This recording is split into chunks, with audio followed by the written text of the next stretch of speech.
Are you struggling with sharp pain on the outside of your hip when you walk, climb stairs, or even when you lay on your side? That pain might be hip bursitis, and in today's video, I'll show you physical therapy approved exercises to ease the pain, calm the inflammation, and get you moving again. If living pain-free equates to a better life for you, keep watching and find out what you can do to live your best life. Welcome to Better Mobility, Better Life, where you can learn how to break mental and physical barriers to become a better athlete, a more functional human, and how to age with grace using physical therapy techniques. Hey friends, it's Dr. Lindz, and in this episode, I'm going to explain 8 exercises that you can perform if you have pain on the outside or the lateral side of your hip. If you're new to the channel and want to learn more about increasing your mobility, regaining functionality, living pain-free, and overall a better life, hit the subscribe button and ring the bell so you know when a new video comes out. Okay, so hip bursitis happens when the bursa, a small fluid-filled sac that cushions your hip joint, becomes irritated or inflamed. The point at the top edge along the outside of your femur bone is called the greater trochanter. Trochanteric bursitis occurs when the bursa covering the greater trochanter becomes inflamed or damaged. You usually feel it as a sharp, aching, or burning pain on the outside of your hip. You may get more pain when trying to sleep or laying on your painful hip. Also, the pain could get worse after doing activity. You might also feel pain on the outside of your hip when you get up after sitting for a long period of time. Common causes include overuse or repetitive movement like running, cycling, or climbing stairs. It can be caused from muscle imbalances around the hip, poor posture and gait mechanics, or weakness in the glutes and the core. Sometimes direct trauma, like a fall on your hip or hip osteoarthritis and spinal pain, can also cause the pain. A lot of these dysfunctions can put pressure on that area. The good news, with the right strengthening and stretching exercises, you can reduce irritation, improve hip stability, and prevent flare-ups. Today, I'm going to show you 8 exercises that you can do at home in order to stretch and strengthen the muscles and the soft tissues around your hip. So the first exercise I'm going to go over is a lateral hip stretch with a strap. And if you're at home, you can easily just take a belt and loop it like this, and then we can loop it around the foot. So this one may be a little bit hard if you have a lot of inflammation and you're pretty tender in that area. So just gauge how you feel with it, and if it's too painful, then we will go on to the second one. But you're going to lie on down, and you're going to put that strap around your foot, and you're going to basically bring that leg up in the air, and you're going to turn it over towards the inside of your body, and you should feel a stretch through the outside of your hip. You can lay that leg flat down, or you can keep it bent, whatever is comfortable for you.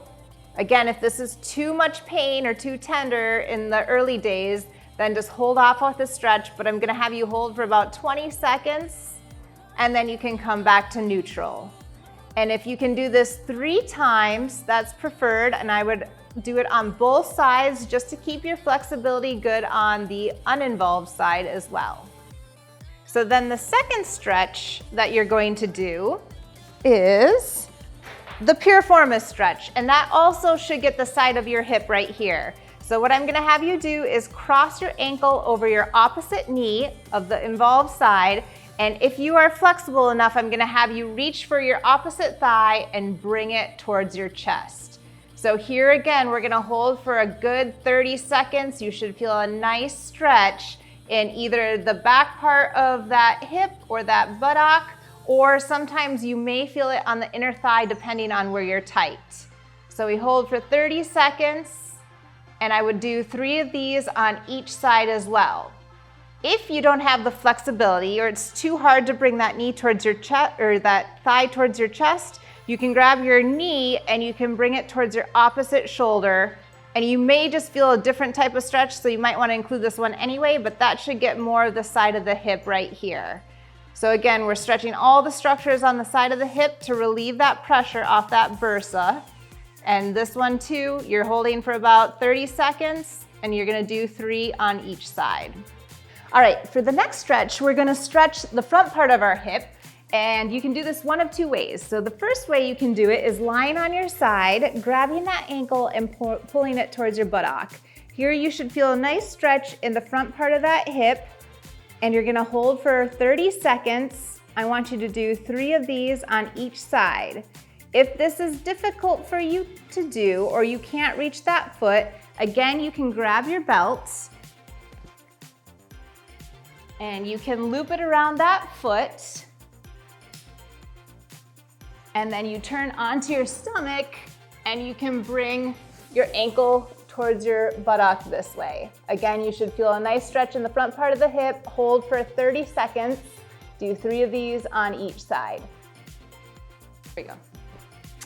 All right, for the next stretch, we're going to also stretch the front part of our thighs with a half kneeling hip flexor stretch. So you're gonna get into a half kneeling position, and with that front foot, I want you to walk that foot out so that your knee is at about 90 degrees. You're gonna engage your core, and I'm gonna have you shift your weight forward so you get a nice stretch through the front part of that hip. With this, you're gonna do it on both sides, hold for about 30 seconds, and if you can do 3 of these, that will help to really stretch out that quad and that hip flexor. For the next exercise, we're going to really work on your glute strength, because a lot of times with pain, the glute muscles will tend to shut off. So you're going to get into a lying down position, and with this, it's called the glute bridge. Bring your ankles a little bit closer to the buttock, and I'm gonna have you engage the core first, and you're going to lift your hips up in the air, squeezing your glutes together. Hold for about 5 seconds, and then I'm gonna have you slowly lower back down. So if you tend to get a little bit of pain in that low back, just make sure that you're contracting the core, the abdominal muscles, because that should stabilize that spine. And then you're going to lift up, squeeze those glute muscles, hold for 5 seconds, and then slowly lower back down. So you should start to feel a little burn in your glutes. You might feel it in your hamstrings, and I would suggest doing 3 sets of 10 with this one. The next exercise, we're going to also work on strengthening the side of your hip. And so this will target the gluteus medius muscle. And what you're gonna do is you're going to be in the position of Sidelying, and you're going to have your knees together, your ankles together, and you're going to just lift that top knee up off the bottom knee and then come back down. So we call these clamshells, and you should start to feel a little burn in the side of your hip. If it starts to fatigue or it starts to feel like it's gonna spasm, I would just hold off and get back to your figure 4 stretch just to stretch that muscle out. So here, I recommend doing 3 sets of 10 with this exercise. Make sure to do both sides. So once the clamshells become really easy for you, I'm going to show you an advanced exercise. This one is a Sidelying hip abduction. So you're going to straighten your top leg out this time.